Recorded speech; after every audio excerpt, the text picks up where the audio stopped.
같이 기도하고 말씀 생각하겠습니다. 하나님 아버지 감사합니다.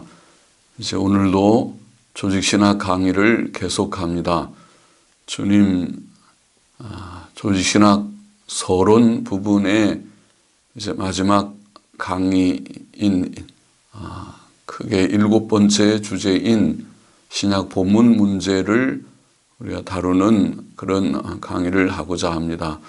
주님, 성경 본문에 근거한 해석이라기보다 주님, 성경 본문 자체를 우리가 어떻게 받아야 되는가 하는 문제를 논하는 어렵다면 어려운 내용이고, 성경 자체에 대한 해석보다 성경 본문을 받아들이는 문제에 관한 것이고, 지난 시간에 강의한 영감과 무호성에 포함되었다고 볼 수 있는 그러한 강의의 내용이라고 생각합니다. 하나님께서 성령으로 도우시고 부족하고 연약한 종, 지력과 힘이 부족한 종에게 성령의 충만함을 주셔서 주님 잘 강해할 수 있게 하시고, 주의 사랑하는 종들, 또 처음 주제를 접하는 자들이나 또 모든 성도들이 주님 이 내용을 잘 또 들음으로써 하나님의 말씀, 우리가 가진 말씀에 대한 바른 이해를 갖게 하여 주시기를 소원합니다. 주께 다 의지하며 지도하심을 구하며 믿으며 예수 그리스도의 이름으로 기도하옵나이다. 아멘.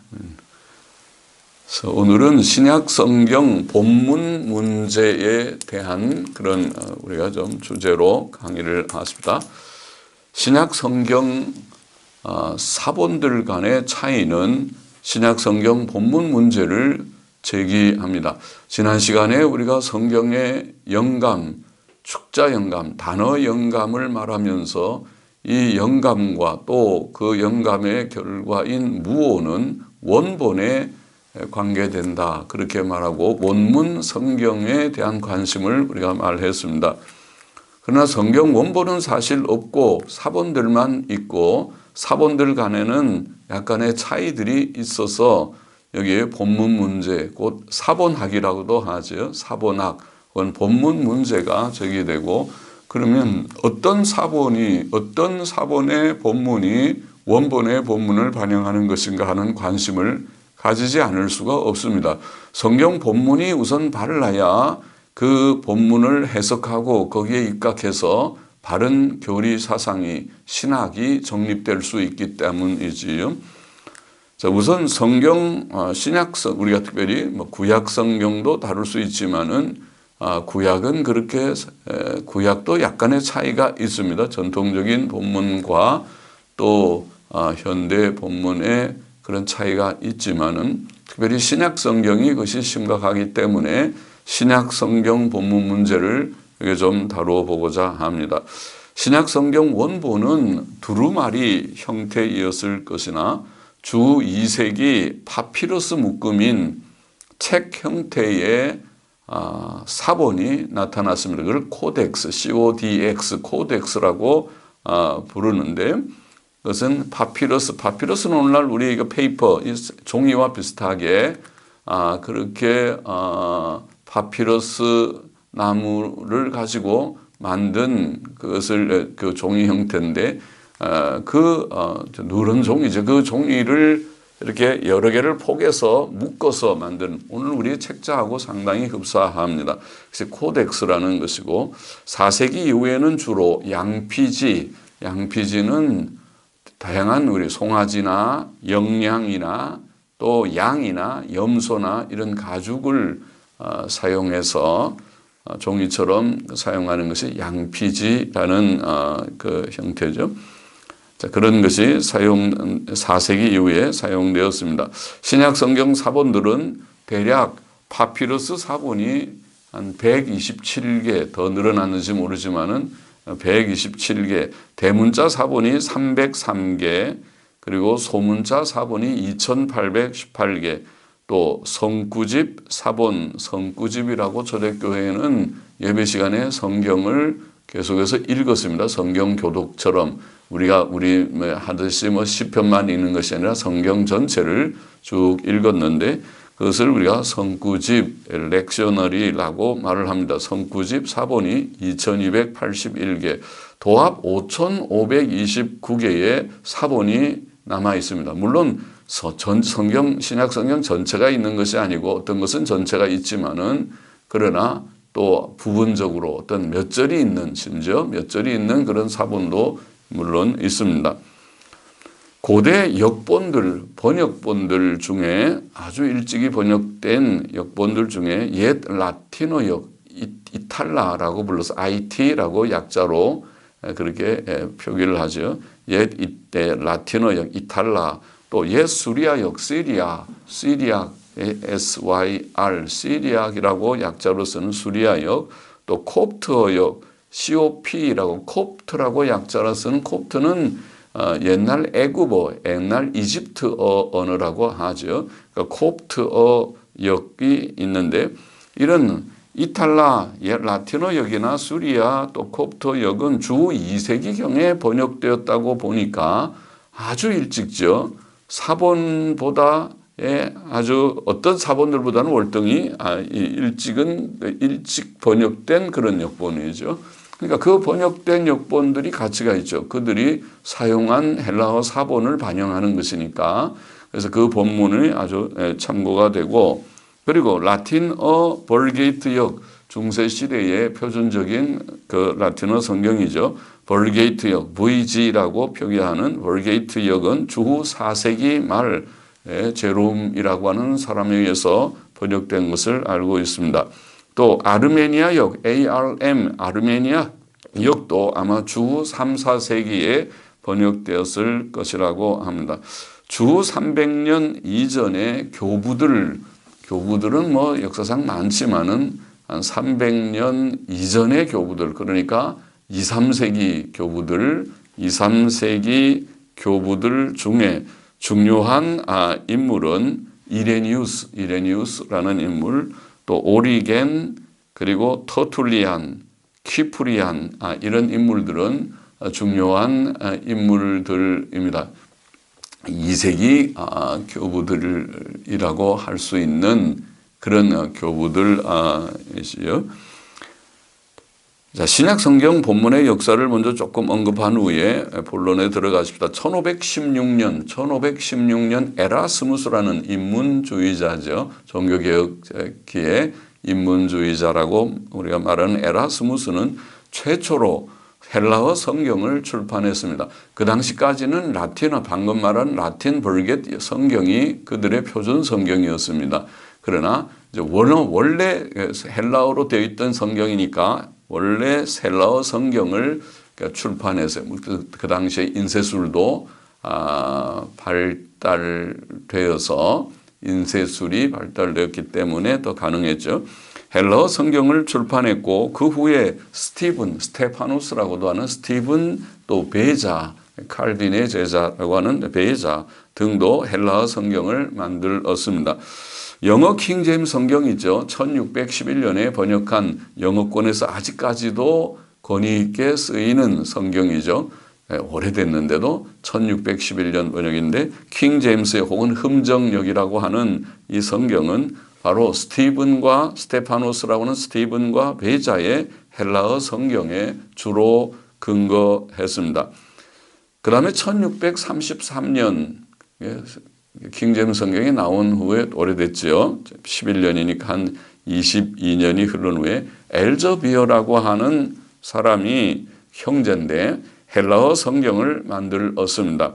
그래서 그 본문을 우리가 엘저비어 성경을 만들고 엘저비어는 그 본문을 서론서문에서 이것이 전수 본문이다. 텍스터스 리캡터스라고 이것이 received text 우리가 전통적으로 우리가 내려오는 본문이라는 말이겠죠. received text, textus receptus라는 표현을 사용했어요. 그것이 소위 TR, textus receptus 그 첫자를 우리가 뽑아서 TR이라고 부르는 본문이 된 것입니다. 전수 본문이라고 엘저비어가 불렀습니다. 스티븐과 베자와 엘저비어의 본문은 근본적으로 비슷합니다. 본질적으로 큰 차이가 없고 약간의 물론 차이가 있어도 본질적으로 비슷해서 그 세 본문, 스티븐, 베자, 엘저비어의 본문을 우리가 통틀어서 TR이라고 부릅니다. TR 본문이라고 보통 부르는 것입니다. 자, 이 본문은 주로 9세기부터 11세기의 사본들에 근거하고 있고 현재까지 5,500개 이상, 아까 말한 5,529개라고 했는데 5,500개 이상의 사본에 적어도 85% 이상의 그 사본이 갖고 있는 본문이 바로 이런 TR 본문이라, 전통 본문이라고 말하는 것입니다. 그러다가 1881년, 자, 이 연도가 중요한데 오늘 공부에서 1881년 웨스트코트와 호트라고 하는 사람이 헬라어 신약 성경 개정판을 출판했습니다. 물론 웨스트코트와 호트는 그 본인이 처음 시작한 것이 아니고 그 전부터 몇 명의 학자들을 거쳐서 웨스트코트와 호트에 와서 그것이 이제 꽃을 피웠다고 볼 수 있는데 헬라어 신약 성경 개정판을 그들이 과감하게 출판했습니다. 그들은 신약 성경 전수본문 TR을 대대적으로 고쳤어요.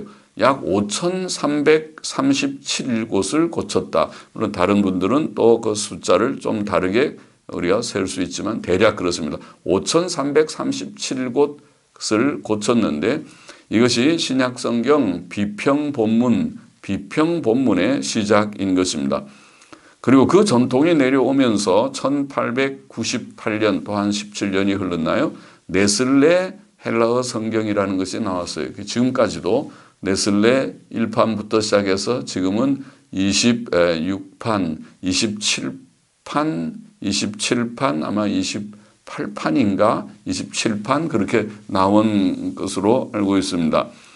헬라어 성경, 네슬레 헬라어 성경이나 1966년에 6년 이후에 연합성서공회라는 것이 결정됐어요. United Bible Societies, 복수로 UBS라고 하는 연합성서공회죠. 여러 나라의 성서공회, 성경공회들이 연합해서 만든 단체이지요. 연합성서공회라고 하는 데서 헬라어 성경을 출판했습니다. 그리고 이제 처음에는 본문이 달랐지만 지금은 네슬레판과 연합성서공회판이 이제 일치해서 그래서 연합성서공회 지금은 아마 5판 나오죠. 저는 4판 주로 많이 연구했었지만은 4판 그리고 5판까지 지금 현재 나와 있는 걸로 기억합니다. 자, 이 성경은 네슬레판이나 연합성서 UBS판이라고 하는 UBS 4판은 바로 이 전통 웨스트코트와 호트의 전통을 여전히 따르고 있다고 볼 수 있습니다. 1881년 이후에 영어 성경들 81년에 나온 그 리바이즈 버전이라고 하는 개역 성경이 있습니다. 영어권에 영국에서 나온 개역 성경 또 미국에서 나온 미국 표준 성경 아메리칸 스탠다드 버전 아마 1901년인가 번역된 걸로 기억하는데 아메리칸 스탠다드 버전 그다음에 리바이즈드 스탠다드 RSV 그리고 이제 60, 70년대에 넘어와서 NASB 지금까지도 들어 쓰이는 중요한 성경으로 여겨지는 성경이죠. 그리고 또 많이 읽히는 NIV 성경 이런 성경들은 다 이 비평 본문에 근거하고 있습니다. 네슬레판이나 UBS 4판, 2판, 3판, 4판 아마 3판, 2판이나 3판 때에 NASB나 NIV 성경이 번역되었을 것이라고 생각되는데 그런 성경에 근거해서 번역된 것입니다. 우리나라의 성경 한글 구역 성경이라고 있었어요. 신약 성경이 1906년 또 개역 성경은 1938년에 나왔는데 이 성경들도 그 번역 원리를 보면 바로 이런 비평 본문, 리바이스드 버전이나 아메리칸 스탠다드 버전. 아메리칸 스탠다드 버전은 영어권에서 유일하게 구약의 여호와를 제후바라고 표기한 성경이죠. 그리고 킹 제임스는 오히려 로드라고 표기했고 전체에서 네 군데만 제호바라는 말이 킹 제임스에서 나옵니다만은 그런 특징을 가지는 때인데 한글 성경, 개역 성경도 역시 비평 본문에 속한다고 보입니다. 자, 그러면은 우리가 이 신약 성경 본문에 대해서 본론적으로 두 견해, 지금 방금 언급했지만은 전통적인 본문, 전수 본문 TR로부터 전통적인 본문에 대한 견해가 있고 또 비평 본문, 지금 웨스코트 호트로 꽃피우기 시작한 이래 영어권의 거의 모든 성경, 킹 제임스 빼놓고 킹 제임스를 조금 현대어로 한 뉴 킹 제임스 성경 좀 빼놓고는 거의 모든 성경들이 비평 본문의 전통에 서 있는 이 상황이라고 말하겠습니다. 두 견해가 있다. 비평 본문 견해와 전통 본문 견해가 있다 할 수 있겠죠. 웨스코트와 호트를 따르는 비평 본문 학자들은 비잔틴 사본들, 소위 전통 본문이라고 말하는 이 전수 본문의 사본들을 비잔틴 사본들이라고 말하는데, 비잔틴이라고 하는 것이 콘스탄티노플이고 그것이 동방교회, 헬라 교회의 그 본거지와 같았지요. 그래서 콘스탄티노플인 이 비잔틴 중심의 많은 헬라어 사본들이 있겠죠. 그래서 그걸 비잔틴 사본이라고 보통 부르는데, 비잔틴 사본들이 주로 9세기 이후이지만 신의 사본 알레프라고 표현하는 히브리어의 첫 글자인 알레프, 신의 사본과 바티칸 사본 B라고 표기하는 이 두 사본이 4세기 사본으로 알려졌어요. 그러니까 비잔틴 사본은 9세기 이후의 사본이지만은 알렙과 바티칸이 4세기 사본이기 때문에 이 사본들이야말로 원본에 가깝구나, 이걸 중시했던 것입니다. 그들은 흔히 수리아 부류라고 부른 이 전통적 다수사본 비잔틴 사본들의 본문이 원본에서 수정 변개된 본문이라 이렇게 보았어요. 웨스코트와 호트와 또 비평학자들이 대체로 그래요. 그래서 이 전통사본 TR을 아예 무가치하게 여기는 것입니다. 수정 변개된 본문이라고 보았고, 중립부류라고 부른 신의 사본과 바티칸 사본, 아까 말한 알렙과 바티칸의 본문이 원본에 가장 가까운 본문이라고 보았던 것입니다. 그것을 중립본문이라고 보았고, 이 TR 계통의 이 비잔틴 사본, 수리아 부류라고 부르기도 하는 이 사본들은 변개된 본문이다, 수정된 본문이다, 이렇게 보았던 것입니다. 그들은 전수 본문 TR을 그러므로 무가치하다고 아예 가치없게 여겨버렸어요. 이게 전통이에요. 웨스코트 호트부터 내려오는. 그리고 그 이유는 호트에 글에 보면 그 이유를 몇 가지 설명했어요. 첫째, 4세기에 안디옥의 루시안 혹은 루시안이라는 사람이 원래의 성경 본문을 수정했을 것이다. 추측이지만 중요한 이유를 수정했을 것이다. 둘째, 고대 대문자 사본인 알렙과 바티칸, 이 4세기 사본인데 이 4세기 사본에서 전통 본문하고 너무 다르다. 그러니까 전통 본문이 4세기 사본에서 나타나지 않는다. 그게 둘째 이유. 셋째, 주 325년에 니케아 회의라는 유명한 회의가 있었죠. 니케아 회의 이전 교부들이 인용한 증거가 없다. 사실 틀린 얘기인데 증거가 없다. 이게 호트의 주장에 나오는 것입니다. 교부들의 아주 고대 교부들 324년이면은 4세기 이전 아닙니까? 4세기 이전에 교부들의 인용한 증거가 없다. 넷째, 그리고 8개의 구절에 근거해서 또 호트는 주장하기를 이 비잔틴 본문, 전통 본문 TR은 여러 본문들의 절충적 혼합에 의한 융합 본문이다. 그러니까 몇 개의 본문을 서로 다 융합시켜 가지고 만든 그런 수정된 본문이다. 이런 주장을 했어요.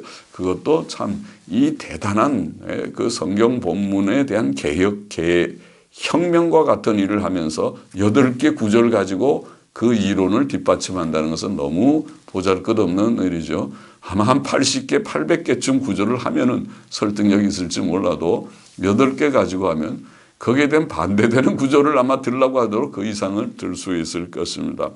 그래서 그들은 이 절충적 혼합에 의한 융합 본문 이렇게 보았습니다. 그들은 이 사실을 거의 확신했고, 그래서 TR은 아주 무가치하다. 그리고 알렙과 바티칸에 근거한 우리가 새 본문을 만들어야 된다. 그것이 이 웨스코트 호트의 새 아까 말한 개정판의 핵심입니다. 그래서 이 웨스코트와 호트는 특별히 바티칸을 주로 중심하면서 바티칸과 알렙이 일치하는 것은 거의 확신을 가지고 이것은 성경 원본의 본문일 것이다 이렇게 생각했던 것입니다. 그래서 그렇게 개정을 했어요. 엄청 그러니까 TR을 5,337곳이라고 아까 그랬죠. 아마 영어 성경으로 표현하면은 몇만 구절이 될 것입니다. 그것을 구절에 수정을 한 것입니다. 그들은 이 사실을 거의 확신했고 이것이 신약 본문의 큰 혼란과 방황의 시작이었던 것입니다. 자, 비평 본문 견해가 그렇습니다. 그럼 전통 본문 견해는 무엇이라고 우리가 정리해 볼 수 있을까요? 전통 본문 학자들은 전통 본문을 보존된 성경으로 존중해야 한다고 보는 것이 그들의 기본 입장입니다. 또 그들은 전통 본문에 가장 큰 중요성을 두고 그것에 뛰어난 대표물로 전수 본문을 중요하게 여깁니다. 전통 본문이 옳은데 전통 본문이 그럼 어디 있느냐 할 때 사본들이 다 많이 있으니까 비잔틴 사본이 뭐 수천 개가 있으니까 그 중에 어느 거냐 하기가 어려우니까 그 중에 일단은 가장 대표물로서 TR이라고 하는 교회가 전통적으로 아까 말한 에라스무스로부터 시작해서 그 다음에 스티븐과 베자와 또 엘저비어라는 사람이 다 이제 수정하면서 다듬어 왔던 그 성경. 그래서 우리가 TR이라고 부른다고 했죠. 그러니까 TR을 중요하게 여기는 것입니다. 그러나 전수 본문의 수정이 TR의 수정이 필요하다고 인정합니다. 전수 본문이 완전하다고 말하는 것이 아니라 그것이 사본상에 또 그들의 편집상에 부족이 있으면 그것은 고쳐야 할 것이라고 인정하는 것입니다. 그들은 모든 증거 자료들이 공정하게 취급되어야 한다고 봅니다. 모든 증거 자료들이라는 것은 파피루스 사본들. 사실은 웨스코트 호트 때는 파피루스가 없었어요. 파피루스는 20세기에 주로 발견된 것이거든요. 그러니까 지금 우리가 전통 본문 그 견해를 가진 자들은 파피루스 사본들 중시해야 되죠. 또 대문자 사본들, 또 소문자 사본들, 역본들, 성구집들, 교부들의 인용문들을 다 포함해서 그 모든 증거 자료들, 그 자료들을 다 우리가 공정하게 취급해야 된다. 또 모든 지역들과 모든 시대들, 특히 가장 오랜 시대의 증거 자료들이 일치될수록 본문의 무게는 훨씬 더 커진다고 보겠습니다. 그건 당연한 것이죠. 그러나 혹시 불일치한다 하더라도 어디에다 더 무게를 두느냐 하는 것이 이제 두 견해가 나뉘는 그런 두 견해에 따라서 결국 본문이 나뉘게 될 수도 있겠죠. 자, 그러면 이제 중요한 우리가 내용으로 신약 성경 비평 본문의 문제점들, 여기 제가 좀 칠판에 써봤습니다만은 문제점들을 좀 우리가 살펴보십시다. 왜 비평 본문이 문제가 있는 것인가? 첫째로 아마 여러분들이 같이 생각해 보면 그렇게 동감할 수 있을 것이라고 저는 생각합니다. 저는 이것을 다 보면서 이건 확실하다 이런 거의 확신을 갖게 되었다고 말씀드릴 수 있습니다. 자, 신약의 비평 본문의 문제점들 첫째, 고대 사본들 간의 차이점들이 많다. 그래서 고대 사본들 간의 고대 사본들이 지금 뭘 말하는 것입니까? 비평 본문학자들이 중요하게 여기는 고대 사본들이 알렙과 바티칸이라고 말했죠. 그래서 알렙과 바티칸을 우리가 살펴보면은 알렙과 바티칸 본문이 서로 간에 알렙과 바티칸이 다 똑같이 4세기인데 4세기 본문이 서로 간에 다른 점이 많다네. 차이 본문상에. 호스기어라고 하는 헤르만 호스기어는 코덱스 B and its allies라고 하는 B 사본과 그 같은 계열의 그런 자료들이라는 말이겠죠. 그 책에서 살펴보니까 알렙과 바티칸이 마태복음에서만 656곳이 차이가 있다. 마태복음만. 마가복음에서는 567곳, 누가복음에서는 791곳, 요한복음에는 1022곳, 합해서 사복음에서만 지금 사복음만 우리가 검토해 봐도 3036곳에서 서로 다르다. 굉장히 이게 심각한 문제가 아닙니까? 알렙과 바티칸이 4세기니까 원본에 가깝다고 그렇게 환호성 치듯이 좋아하는데 그것이 사복음서 마태마가 누가 요한복음 사복음서에서만 3,000곳 이상이 차이가 있다면 그럼 어느 장단에 춤을 춰야 돼? 저 표현이 좀 그렇습니다만 어느 본문을 우리가 택해야 되겠는가요? 또 UBS 사판 사복음서 비평각주를 우리가 연구해보면 우리는 지금 가리고 있는 자료가 매우 제한적이니까 UBS 사판에 보면 비평각주라고 밑에 풋노트 각주에 자세하게 이제 그 본문이 이제 어떤 그 사본들은 이런 본문을 갖고 있고 또 다른 사본들은 이런 본문을 갖고 있고 쭉 이제 사본 좀 자세하게 그 중요한 전체 한 1,300 몇 곳의 그 내용들을 각주를 비평 각주를 자세히 붙여놓은 것이 있습니다. 그게 이제 우리들에게는 유일한 자료죠. 실제로 뭐 사본들을 우리가 갖고 있질 않으니까 가려면은 진짜 그 유럽이나 사본을 갖고 있는 그런 연구소를 찾아가야 되는데 어려우니까 그래서 UBS 사판 우리가 성경 비평 각주를 주로 살펴보고 또 넷을파는 각주가 훨씬 수는 많지만은 거긴 더 간략하게 또 그 이제 요약해서 주로 비평 각주를 달아놨습니다. UBS파는 좀 더 자세하고 각주 수는 적지만 자세하고 넷을파는 각주 수가 많지만은 좀 더 간략하고 그 차이가 있죠. 그래서 UBS 사판 사복음서 비평 각주를 연구해 보면 거기에서도 272곳이 서로 다르다. 알렙과 바티칸이 다르다고 하는 것을 보입니다. 여하튼 굉장히 많은 전체가 호스키어의 연구에면 3,036곳이 다르고 또 우리가 UBS 사판 비평 각주를 세어봐도 272곳이 서로 다르다. 그런 사실을 우리가 말할 수 있고 또 파피러스 그 위에 발견된 파피러스 사본들의 본문도 알렙 그 본문이 파피러스는 더 일찍인 것이거든요. 또 특별히 이제 파피러스 중에서 체스터 베트라는 P45, 46, 47 파피러스라는 것이 아주 유명하고 그 다음에 보드머라고 하는 P66, 72, 75 파피러스는 P자를 붙이면서 이게 번호를 붙여나가는데 그 파피러스가 왜냐하면 그것이 코덱스 형태고 성경의 많은 부분들을 담고 있기 때문에 유명한데 자 그런 본문 그 파피러스들이 주로 3세기 파피러스입니다. 주로 그래 거의 또 P46 같은 것은 200년 전이라고 하는 그런 견해가 있고 또 P66도 굉장히 일찍 씁니다. 그래서 200년부터 300년 전에 그러니까 3세기죠. 2, 3세기 파피러스라고 볼 수 있는 파피러스들 본문도 보면은 알렙 바티칸하고 파피러스 본문이 서로 다른 것이 많습니다. UBS 사판의 사복음서 비평 각주를 우리가 연구해 보면은 2, 3세기 파피러스가 알렙과 바티칸 대신에 비잔틴을 지지하는 경우가 26개나 나옵니다. 그렇죠? 알렙 바티칸이 4세기라고 환호성을 쳤지만은 그러나 파피러스가 그 위에 20세기에 발견된 파피러스를 보면 그 본문이 알렙 바티칸하고 다르고 오히려 비잔틴하고 일치되는 것이 26개나 보인다는 것이에요. 또 자 그렇게 서로 파피러스하고도 알렙 바티칸이 다르고 알렙 바티칸이 서로 간에도 다르고 또 파피러스들을 보면 파피러스들 간에도 파피러스들의 본문들 간에도 서로 다른 점이 또 많습니다. 다수 본문 헬라어 성경이라는 것이 있어요. 다수 본문 헬라어 성경을 보면은 그것이 이제 우리가 다수 본문 헬라어 성경이라는 것이 우리가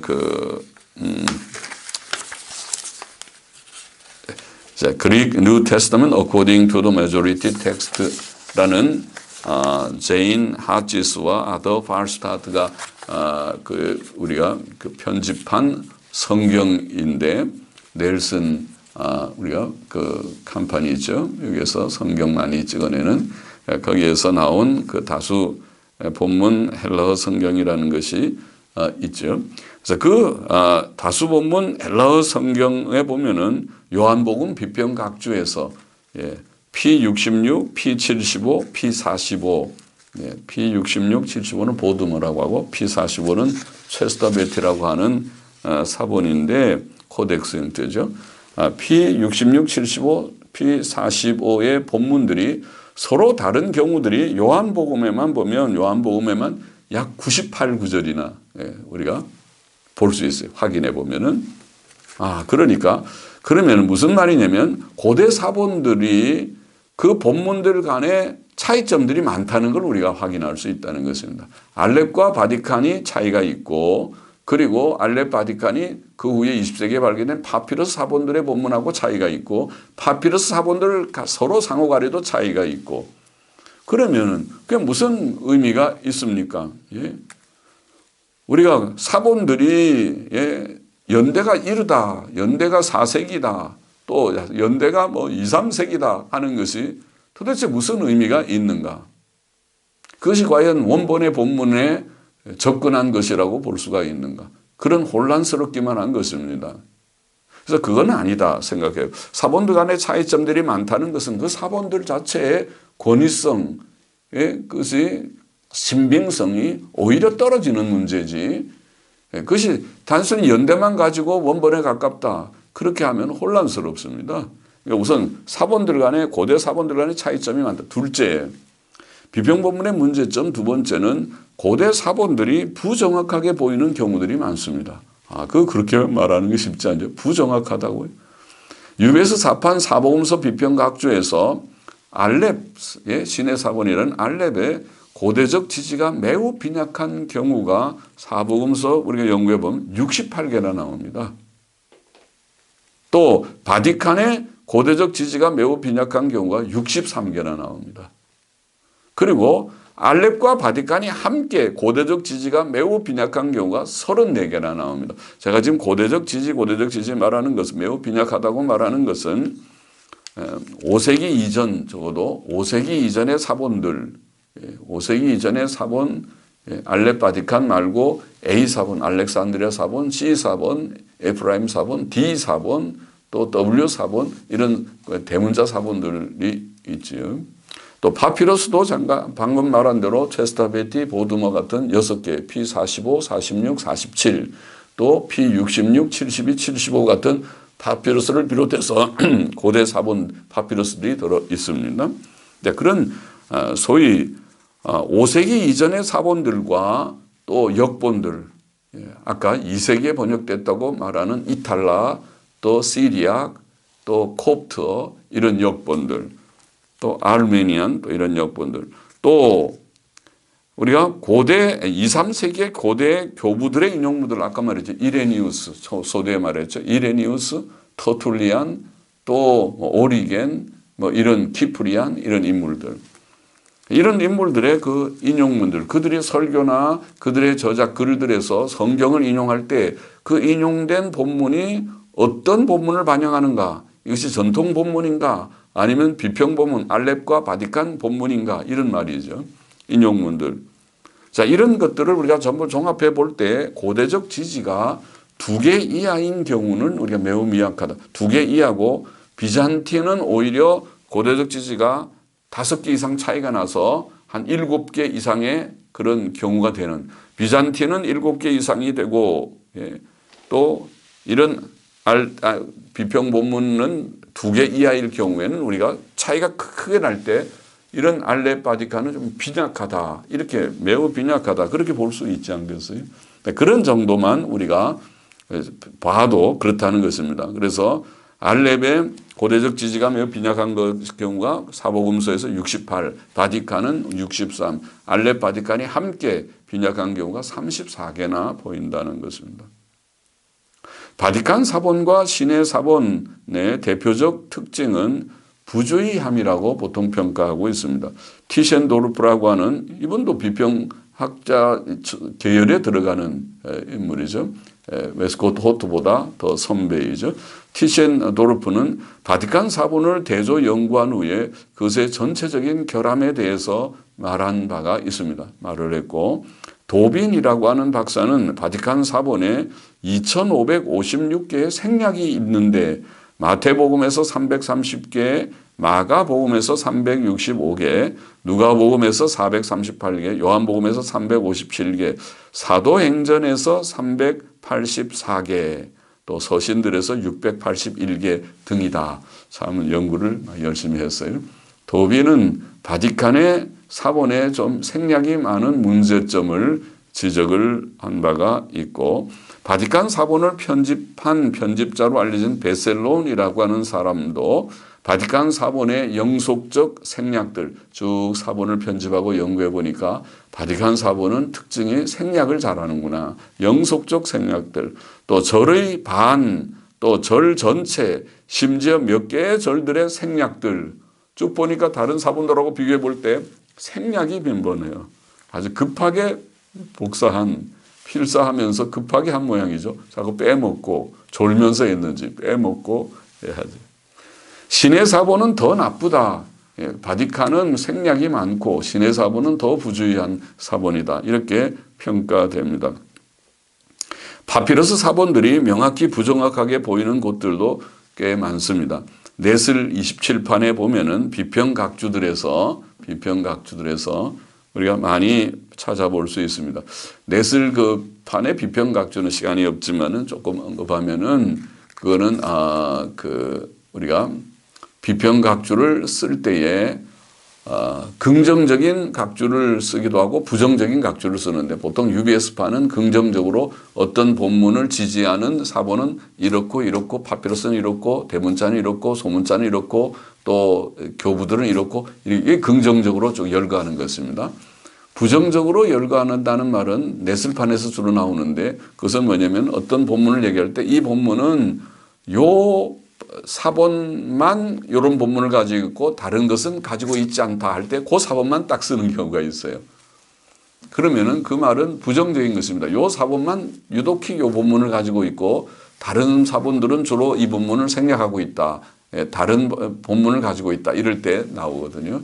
그런 소위 그 네거티브 에퍼레이터스라고 말하는 부정적 비평각주가 넷을판에는 많은데, 거기에 파피러스 사본들이 주로 그런 부정적인 어떤 파피러스만 요거 있다, 그렇게 표시하는 것들이 꽤 많이 나와요. 그래서 넷을 27판의 비평각주들을 보면은 찾아볼 수 있고, 제 글에 제가 지금 쓴 책자, 이게 다 우리가 그 책자도 돼 있고 또 이 자료들을 PDF로 다 좀 올리고 있으니까 거기에 보면은 제 책자의 페이지 수에서 잘 확인할 수 있습니다. 자, 이와 같이 지금 우리가 말한 것을 보면 고대 사본들 간의 차이점들이 많고 또 명확히 부정확해 보이는 경우들도 많이 있다는 것이. 그렇기 때문에 자, 그 고대 사본이라는 것이 의미가 없다. 신빙성, 정확성, 권위성을 우리가 그거는 가지지 못하는 사본이라고 판단할 수밖에 없다는 거예요.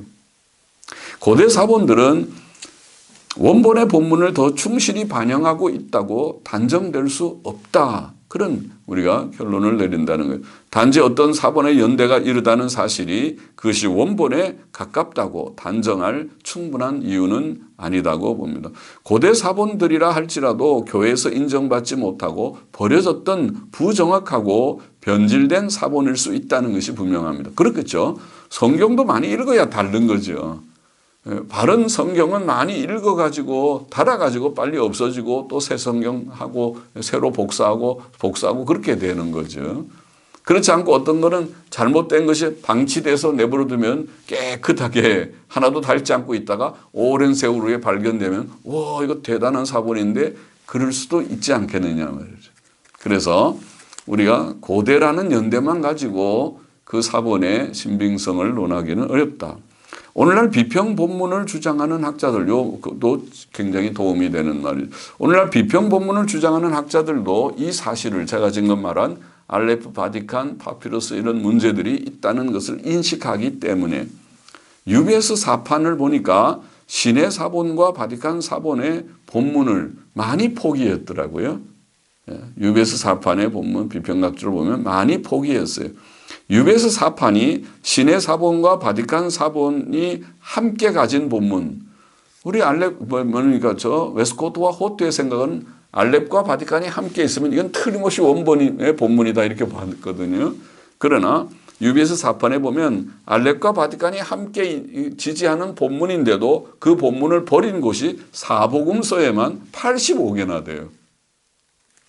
지금 비평각주를 쓴 것도 제한적으로 썼겠죠.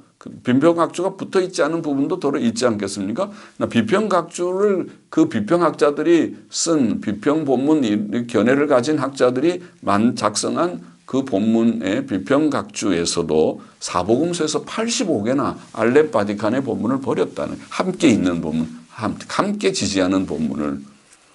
또 그 중에 85개 중에 신해 사본과 바티칸 사본의 본문을 버리고 비잔틴 사본의 본문을 택한 경우가 사복음서에서 50개나 돼요.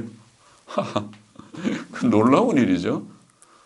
비잔틴을 무가치하다고 여긴 것이 그들의 전통, 그들의 선조들 내려오는 웨스코트와 호트에게서 내려오는 이론이고, 그들이 그래서 그 이론에 따라서 아직도 많은 구절을 웨스코트 호트의 생각처럼 알렙과 바티칸을 지지하는 구절을 많습니다. 그렇게 하는데, 그런데 사복음서에서 지금 85개를 버리고 그 대신에 52개는 비잔틴 본문을 택했다는 거예요. 그 웨스코트 호트가 보면 노할 일이죠. 그거 아니다 그럴 거겠죠. 이것은 웨스코트와 호트가 신해 사본과 바티칸 사본의 본문을 원본에 가장 가까운 중립 본문이라고 생각했던 것과는 다릅니다.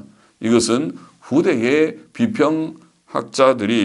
본문 비평학자들이 그 두 사본의 부정확함을 인정한 것이라고 말할 수 있죠. 그들도 연구해 보니까 그렇지 않거든요. 이렇게 인정했어요.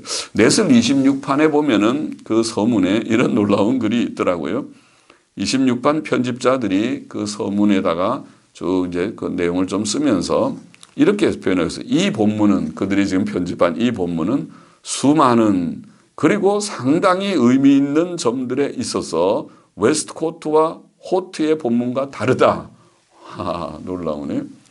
웨스트코트와 호트의 본문과 수많은 점들, 상당히 의미 있는 점들에서 다르다. 그러니까 그들의 웨스트코트 호트의 이론에서 지금 이탈했다는 걸 말하고 있죠. 다르다.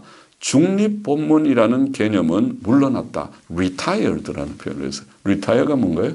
은퇴하는 거죠. 퇴직. 중립 본문, 이게 웨스트코트 호트의 이론 아닙니까? 알렙 바티칸은 neutral 타입이라고, neutral text라고, 그건 아주 중립적인, 여러 오염되지 않은, 수정되지 않은, 변개되지 않은 아주 원본에 가까운 순수한 본문이라고 봤잖아요. 그러나 지금 이 넷을 26판 편집자들은 neutral text, 중립 본문이라는 개념은 retired, 물러났다. 그거 이제 다 은퇴시켜버렸다. 바티칸 사본도 신해 사본도 심지어 200년 더 이른 P75도 본문을 편집자들의 지금 쓴 글을 보면은 우리가 본문을 결정하기 위해 정상적으로 의존할 수 있는 가이드라인을 제공할 수 없다. 기준이 될 수 없다는 것입니다. 바티칸도 알렙도 심지어 P75 같은 보드머 그들의 코덱스도 웨스트코트와 티셴도르프 시대는 확실히 끝났다. 지금 넷을 26판 비평본문 편집자들의 글입니다. 서문에. 그들의 26판은 1993년에 나온 성경인데 그 인트로덕션 43페이지에 그런 글이 있더라고요. 놀라운 말이죠. 그들도 인정한 거죠. 알렙 바티칸의 문제가 많다. 뉴트럴 텍스트 아니다. 중립본문 아니다. 이건 리타이어 됐다. 그런 개념은. 그리고 웨스코트 호트와 티셴도르프 시대는 확실히 끝났다. 그러면 그들이 그 이론을 포기했으면 어떻게 됐나요? 어디로 갔나요? 제가 UBS 사판을 연구해 보니까 좀 읽어보고 살펴보고 그러니까 또 우리 대학원에서 강의할 때 신학대학원 THM 학생들과 같이 연구해 보니까 지그재그예요. 지그재그. 원래는 알렙 바티칸 중심으로 됐겠죠. 텍스트가. 그러다가 이거 아니다 하고 아까 지금 사복음서만도 85개를 포기하고 52개는 비잔틴으로 가고 그렇다고 하지 않았어요? 그러다 보니까 이게 텍스트가 지그재그 술 취한 사람처럼 어떤 때는 알렙 바티칸 택했다가 어떤 때는 알렙 바티칸을 버렸다가 왔다 갔다. 세상에. 세 번째, 자, 이 비평본문의 문제점 세 번째는 비평본문은 매우 주관적이다. 제가 지금 방금 말했습니다. 주관적이다. 지그재그로 왔다 갔다. 유비에서 사판 본문은 매우 주관적이고 근거가 약한 것들도 많이 보입니다. 근거가 약해요. 유비에서 본문은 바티칸 사본과 신의 사본의 본문을 여전히 선호하지만 여전히 바티칸 신의 사본을 선호합니다. 예, 다른 지지가 약한데도 바티칸 알레프와 바티칸의 본문이 사본이 지지하는 본문을 그를 택하는 경우들이 많아요.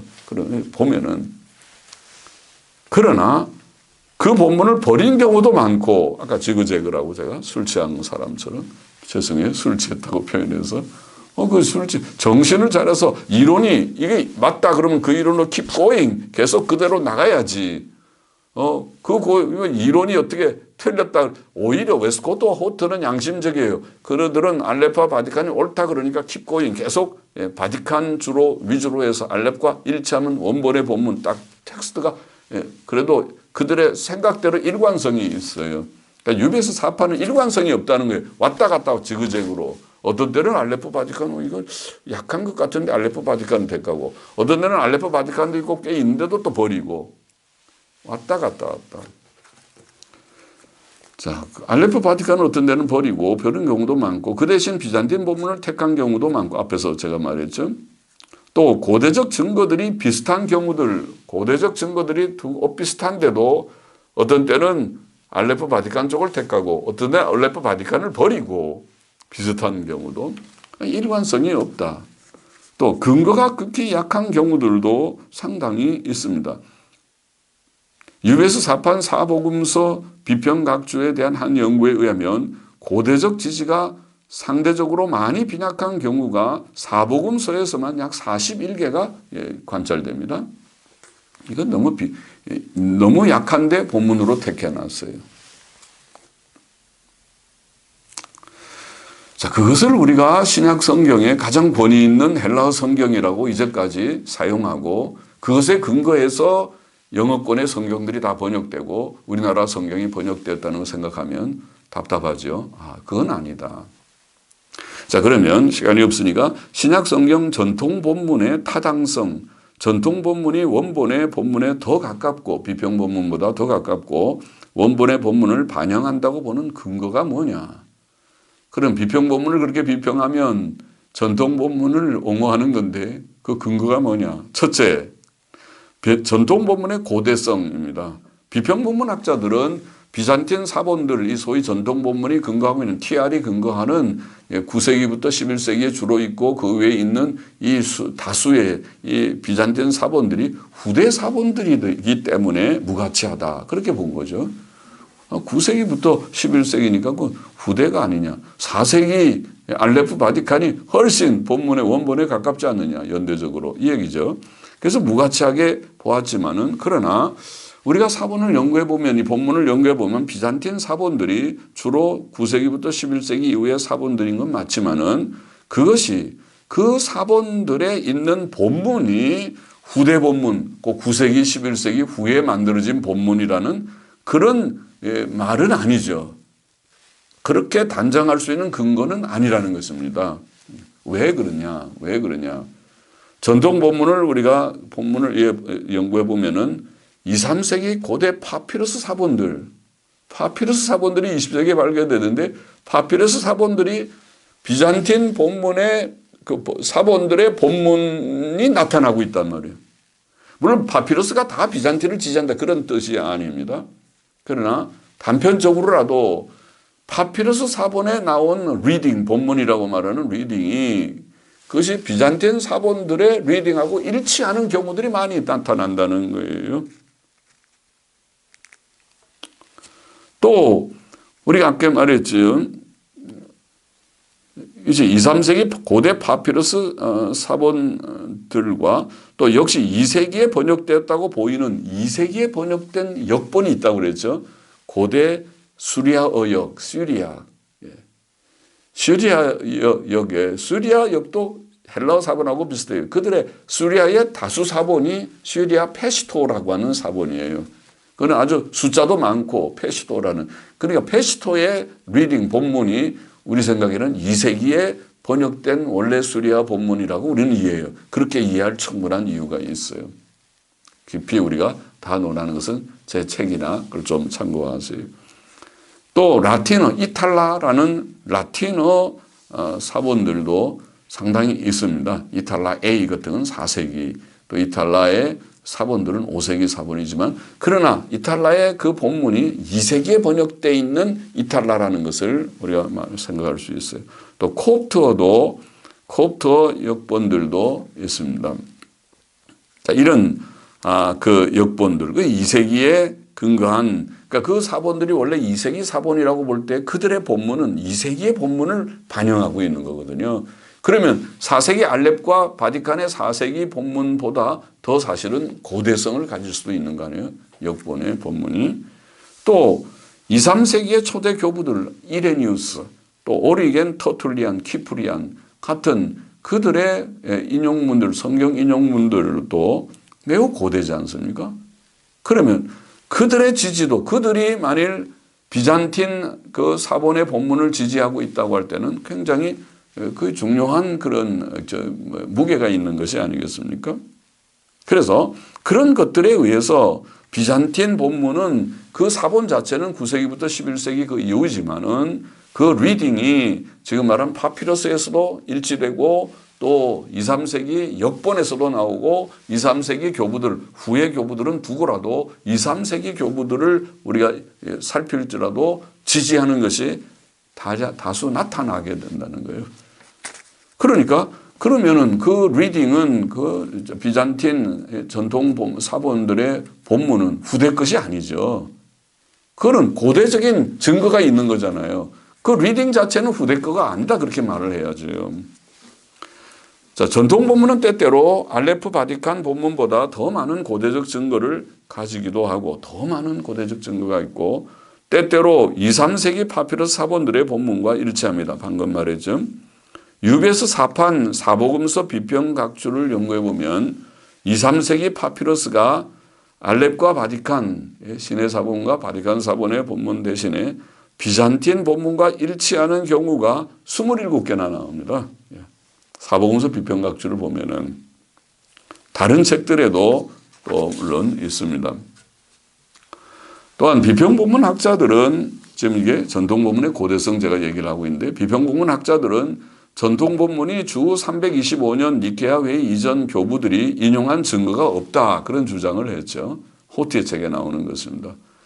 전통본문 학자들은 그러나 전통본문이 주 400년 이전 400년 이전의 교부들을 다 한번 살펴보자고요. 400년 이전의 교부들의 글들에서도 많이 인용되었다는 사실을 증거한 바가 있습니다. 존 버건이라고 하는 딘 버건이라고도 말하는 버건은 우리가 Traditional Text of Holy Gospel Vindicated and Established라고 하는 전통본문 사복음 복음서의 전통본문 옹호하고 확립 뭐 그런 뜻의 책이겠죠. 그런 책자에서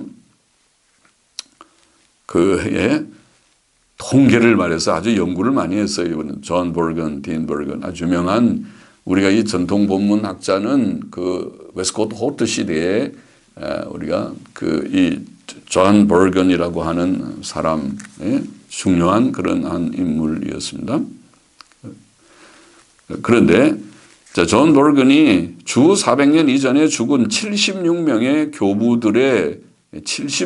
교부들을 다 살펴봤는데 4,383개 인용문들 중에 전통 본문에서의 인용은 2,630개.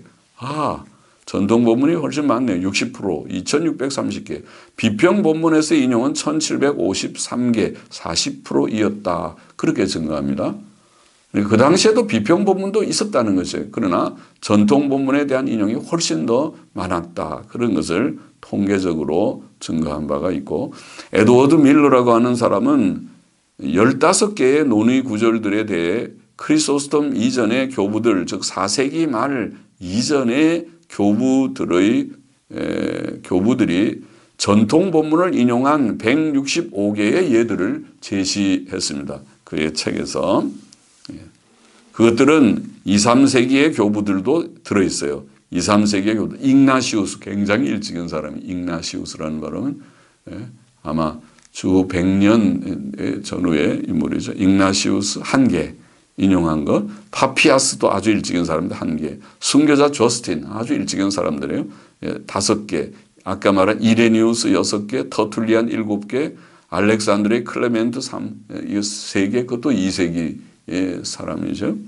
오리겐 11개 등을 포함합니다. 그러면은 325년 전에 없다는 말은 그 틀린 말이죠. 그 전에 많은 그 인용들이 있다는 것을 아까 딘 벌건도, 존 벌건도, 지금 에드워드 밀러도 또 잭 무어맨이라고 하는 사람은 주 110년부터 397년 사이의 교부들의 86개의 저작들에서 401개의 성구들을 검토하였는데 그의 책에 보면은 279개가 전통 본문에 맞고 단지 122개만 비평 본문에 맞다.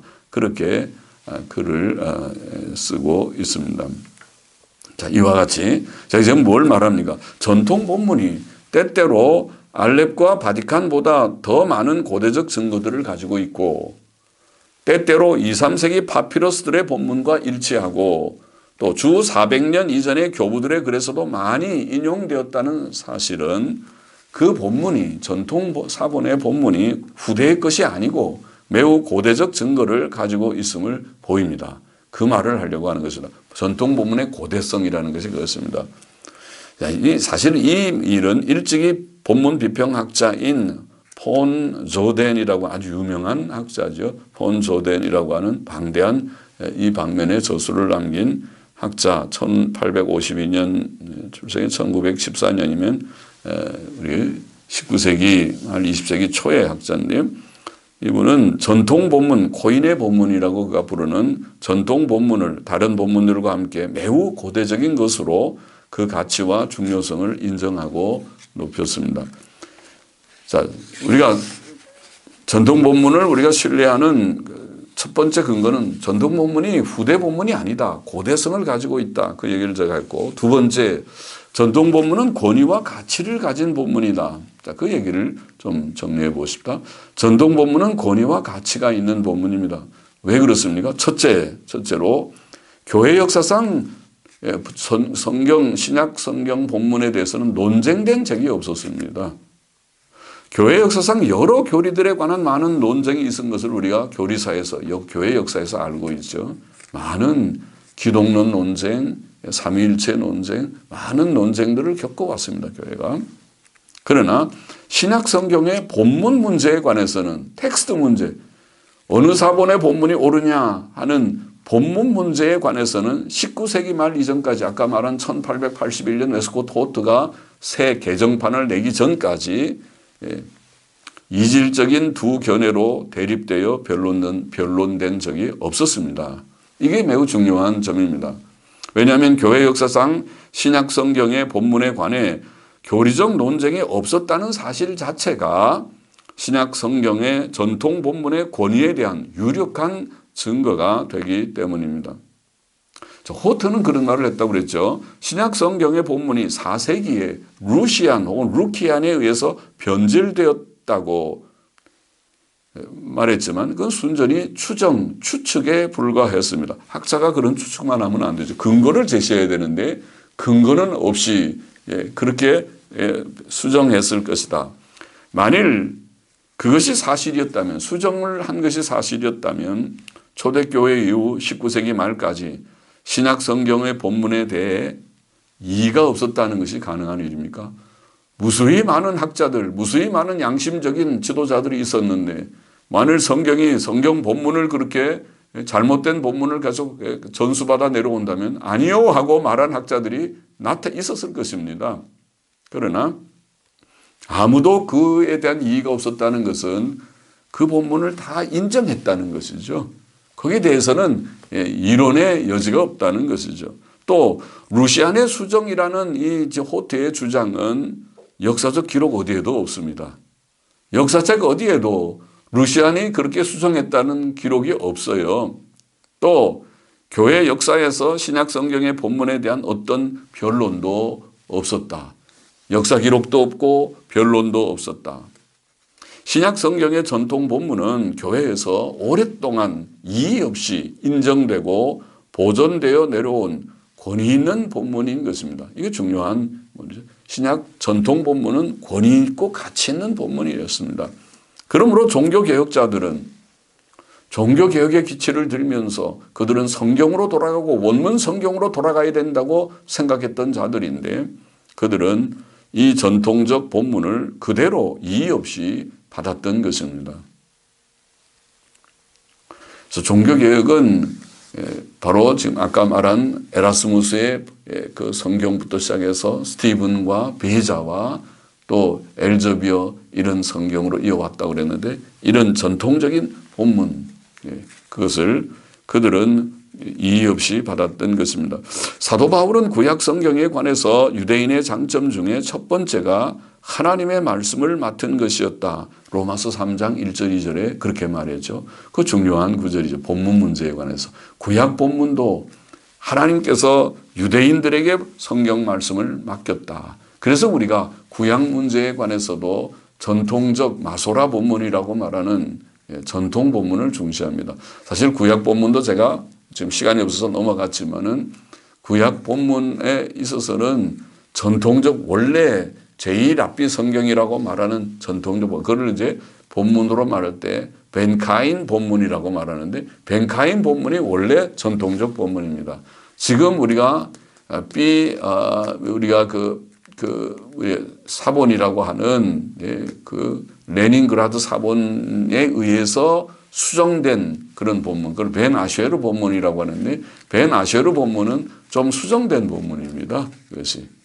그래서 사실은 벤카인 본문으로 돌아가야 됩니다. 구약 성경도. 그러나 이제 그건 좀 덮어놓고 신약 성경 문제.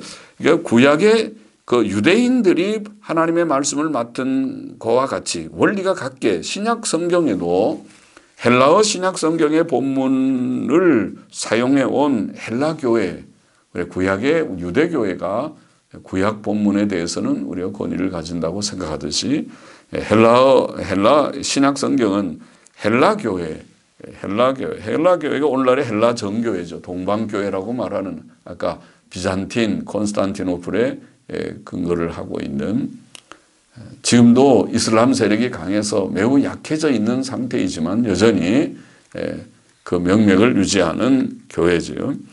헬라 정교회가 그래도 신약 성경을 보존해 왔다고 우리가 보는 것입니다. 신약 성경의 예언의 말씀을 가감하지 말라는 중요한 말씀이 신약 성경의 맨 끝에 기록되어 있음을 생각한다면 계시록 22장 끝에 나오는 말씀이죠. 우리는 신약 성경이 어떻게 조심스럽게 보존되어 왔을지 알 수 있습니다. 그래서 첫째, 역사상 논쟁된 적이 없었다. 그게 중요한 점이고, 둘째로 헬라어 사본의 절대 다수가 지지한다. 이 점을 말할 수 있습니다. 우리는 현존하는 신약 성경의 절대 다수의 사본들의 지지를 중시해야 합니다. 비평 본문은 매우 소수의 사본들의 지지만 가집니다. 헬라어 사본이 전체가 5,500개가 넘는데 어떤 지지하는 성경 구절은 알레프 바티칸 달랑 2개 있는 것을 근거해서 본문을 올린 것도 있어요. UBS 사판을 보면은요. 그래서 그거는 아니잖아요. 5,500대 단 몇 개 혹은 10개도 안 되는 사본들, 그런 사본들을 가지고 우리가 그것이 성경 원본의 본문이다. 확실한 근거가 없으면 그런 황당한 얘기를 하면 안 되겠죠. 에드워드 밀러에 의하면 8세기, 9세기, 10세기의 대문자 사본들은 그 수가 많을 뿐만 아니라 전통 사본에 대한 확고한 일치를 증거합니다. 10세기부터는 소문자 사본들이 많이 유행하였는데 소문자 사본들은 몇 개의 예외들 1번, 33, 소문자는 1, 2, 3, 4 번을 붙이죠. 대문자는 앞에 01, 02, 03 그렇게 붙이고. 그러니까 소문자 사본들은 1, 33, 13, 69, 124, 346 등 몇 개의 사본들을 제외하고는 거의 모두가 전통 본문을 증거합니다. 소문자 사본들은 선조들, 우리가 표현하자면 사본의 대본이 된 사본을 우리가 선조들이라고 표현합시다. 소문자 사본들은 선조들의 긴 줄의 대표들일 뿐만 아니라 존경할 만한 선조들의 긴 줄의 대표들입니다. 아무나 사본을 우리가 복사하진 않잖아요. 믿을 만한 사본을 복사하지. 이 사본은 확실히 신빙성이 떨어진다 그러는데 그거를 열심히 힘들어서 복사하지는 않을 것입니다. 옛날에는 다 일일이 복사를 한 것인데 써서 다 요새 우리 성경 쓰는 사람들처럼 말이죠. 그래서 그것은 존경할 만한 선조들의 긴 줄의 대표들이다. 그것들의 압도적인 수요는 그 선조들의 또한 수가 많다는 것을 추정케 합니다. 또 그것들의 전체적인 일치는 그것들이 그 시대의 교회에 확립된 신념을 증거합니다. 그렇죠. 그 시대의 교회들이 그렇게 본문에 대해서는 이의가 없으니까 그것이 그렇게 퍼져나가지. 그냥 숫자가 무조건 많은 것은 아니에요. 그냥 그렇게 많게 되는 법이 아니라고요. 소문자 사본들은 대문자 사본들을 거의 만장일치로 따릅니다. 단지 몇 개의 예외가 있을 뿐입니다. 전통 본문의 제시자로서 그것들은 대문자 사본들, 역본들, 교부들에 의해 제공된 이전의 증거의 길을 묵묵히 따르며 확증한다. 그렇게 에드워드 밀러는 증거하고 있습니다. 또 전통 본문과 비평 본문 간의 차이들에 비하면은 전통 본문 사본들 상호 간의 차이는 매우 적다고 하겠습니다. 비평 본문과 전통 본문 간의 중요한 차이점들은 UBS 비평각주, 전체 비평각주가 신약성경 전체 1438개라고 하는데 1438개의 다수가 거기에 해당한다고 하겠습니다. 사복음서를 보면은 비평각주가 623개 있는데 그 중에 전통 본문과 비평 본문의 차이는 385개, 절반 이상이 되니까 1438개 중에서 다수가 차이가 된다고 보겠습니다. 또 그 둘의 차이점들은 다수 사본 헬라어 성경의 비평 각주들의 수만큼 많습니다. 그러니까 UBS 사판만 1438개지 그 이상의 차이점들이 많죠. 그래서 다수 사본 헬라어 성경 밑에 비평 각주들은 수가 훨씬 많고 그 차이가 아마 더 많습니다. 그 수를 다 제가 세어보지는 못했지만 많습니다. 그러나 비잔틴 다수 사본들의 본문과 전수 사본, 아까 TR이라고 하는 사본 간의 차이나 또 비잔틴 사본들 상호 간의 차이는 전통 본문과 비평 본문의 차이에 비하면 수적으로도 작고 질적으로도 매우 적습니다. 그래서 그거를 질적으로 작다는 말은 그 약간 차이가 있어도 번역해 보면 우리말이나 타고로 번역할 때 전혀 차이를 느끼지 못하는 영어에도 우리가 칼라 그러면 COLOR 그렇게도 쓰고 COLOUR 그렇게 쓰기도 하잖아요. 그 차이가 없듯이 칼라 번역하면 다 그냥 색깔이죠. 그와 같이 우리가 그런 정도의 차이들이 많습니다. 또 앞에서 말한 대로 현재의 UBS 넷슬판의 본문이 매우 주관적임에 비해서 전통 본문은 현존하는 절대 다수의 헬라어 사본들에 지지하는 본문이므로 상당한 객관성과 안전성을 지닙니다. 비평 본문 견해에서 보면 신약 성경의 정확한 본문을 확정하는 것은 불가능하게 보입니다. 그것이 비평 본문 견해의 그런 아주 심각한 문제점입니다. 그건 성경 정확한 본문을 모르는 것입니다. 5명의 편집자가 이것이 다 그 중에 다수가 하면 A 텍스트라고 거기 보면 certainty 정확도의 정도를 다 표시해놨어요. UBS 사판에 보면 A, B, C, D를 다 매겨놨어요. 그래서 정확한 본문을 확정하는 것은 불가능하지만 전통 본문 견해에서 보면은 전통 본문 견해에 보면 신약 성경의 본문은 거의 확정적입니다. 그 차이가 거의 없습니다. 또 셋째로 우리가 전통 본문을 지지하는 근거 셋째로 이것도 중요한 것입니다. 성경의 축자 영감, 우리가 단어 영감을 믿는다고 지난 시간에 말했죠. 축자 영감과 무호 신앙에 맞습니다. 특히 우리는 성경의 축자 영감과 무호를 믿으며 성경이 하나님의 말씀이며 우리의 신앙과 생활의 정확무한 법칙임을 믿습니다. 그렇다면 우리는 성경 본문에 대한 하나님의 섭리적 보호를 생각하지 않을 수 없습니다. 우리는 하나님께서 성경을 축자적으로 영감하셨으나 그 본문이 훼손되거나 상실되도록 내버려 두셨다고 상상할 수 없습니다. 그렇죠? 성경의 단어 영감과 무호를 믿는 모든 성도는 성경 본문의 건전한 보존을 믿을 수 있고 또 믿을 것입니다. 하나님께서 이렇게 성경을 단어까지 영감하셨는데 그것을 막 흐트러지게 사본에 있어서 사본이 아주 잘못돼서 아주 왜곡되게 헬라 사본상으로 5천 몇백 것을 고쳐야 될 정도로 그렇게 내버려 두셨다. 그 생각하기 어렵습니다.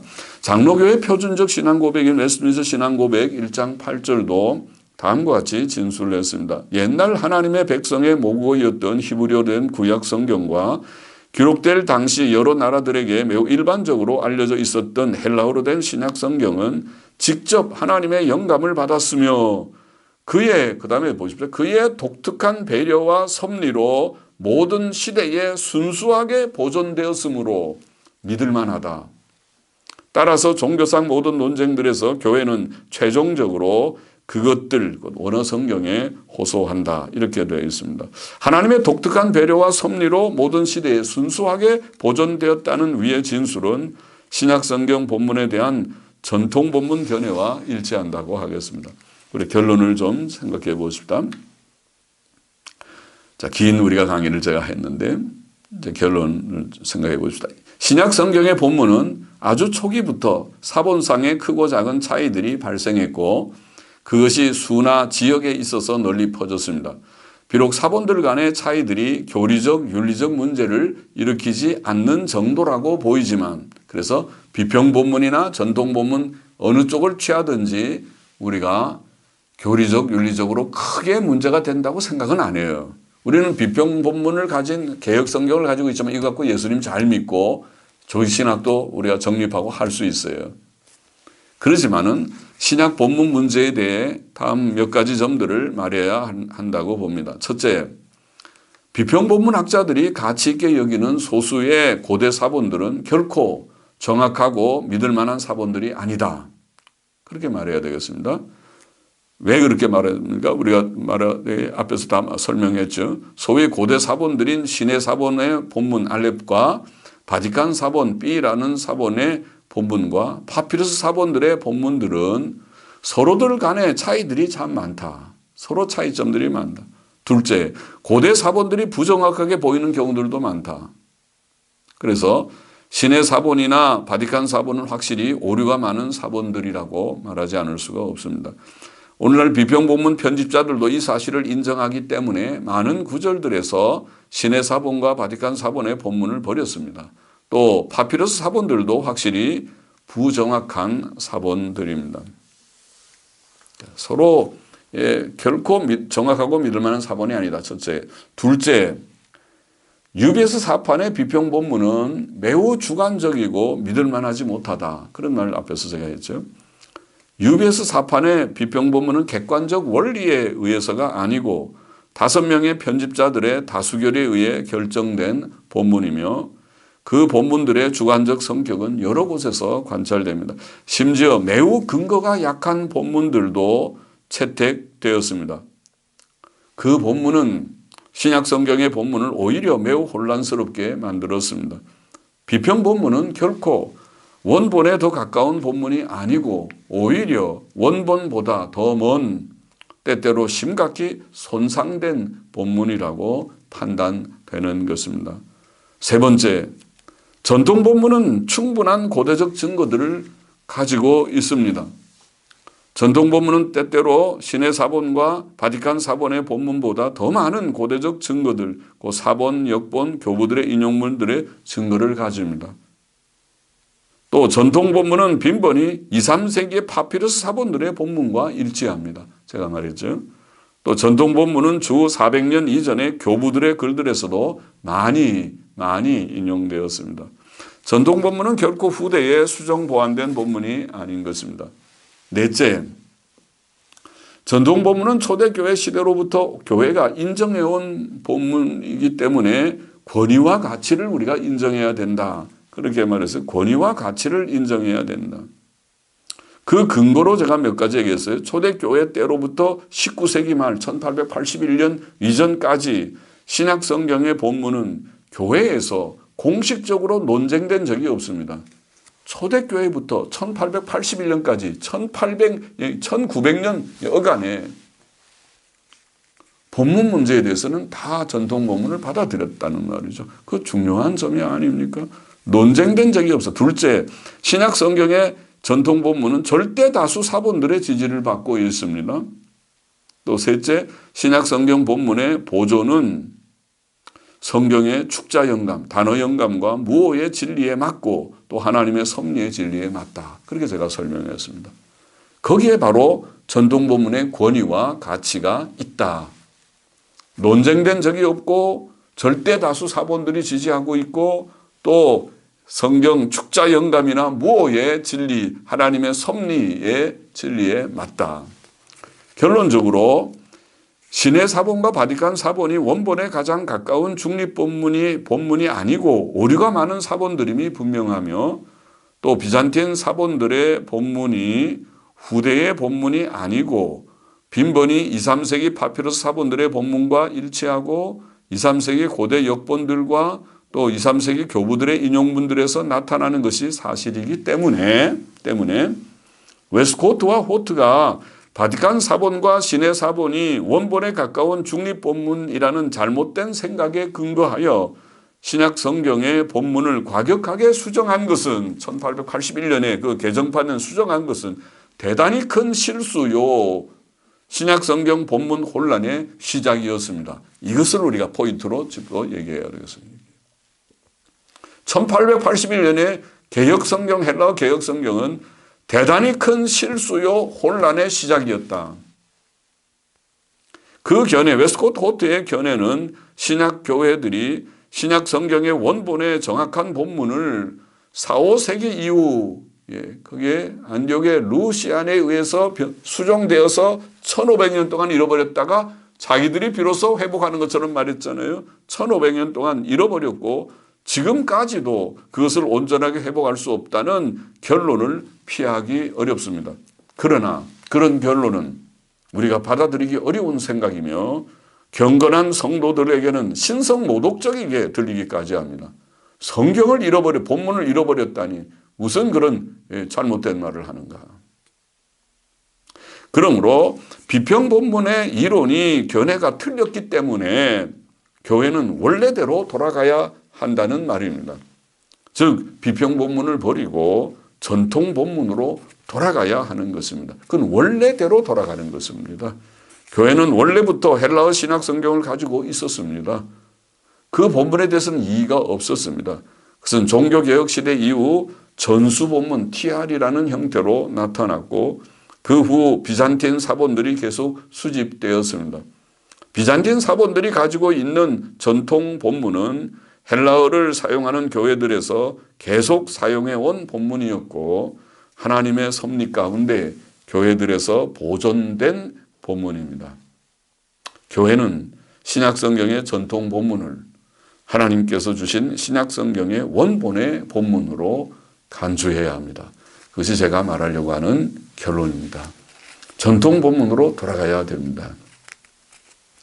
사실은 오늘 강의는 성경 자체를 우리가 해석하고 그것을 정립하는 그런 신학 내용이 아니고 우리가 정립하는 성경의 그 본문 문제, 신약 성경의 본문이 지금 둘로 나뉘어 있으니까 전통 본문과 비평 본문으로 나뉘어 있으니까 그 본문 문제를 논하는 좀 이론적인 강의지만은 그러나 매우 중요하고 우리가 신약 성경의 본문은 전통 본문으로 돌아가야 된다. 그것을 우리 같이 공부한 모든 분들이 조금이라도 이해하고 또 바른 지식을 갖게 되기를 바랍니다. 감사합니다. 기도하십시다. 하나님 아버지 감사합니다. 어려운 강의지만은 그러나 또 긴 시간 또 같이 생각했습니다. 주님, 신약 성경의 비평 본문이 왜 잘못이고 또 전통 본문이 왜 권위가 있고 가치가 있는지, 왜 우리가 전통 본문으로 돌아가야 하는지, 그것을 자, 좀 설명하고자 했습니다. 다 깨닫고 바른 지식, 바른 확신에, 바른 견해에 이르게 하여 주옵시고, 주님, 아쉬운 것은 우리 한국에 아직 개혁 성경밖에 없는데 하나님께서 은혜를 주셔서 신실한 자들이 일어나서 정말 전통 본문 우리 한글 성경, 개혁 성경의 수정판을 낼 수 있는 그런 은혜를 주시기를 소원합니다. 감사하며 예수 그리스도의 이름으로 기도하옵나이다. 아멘.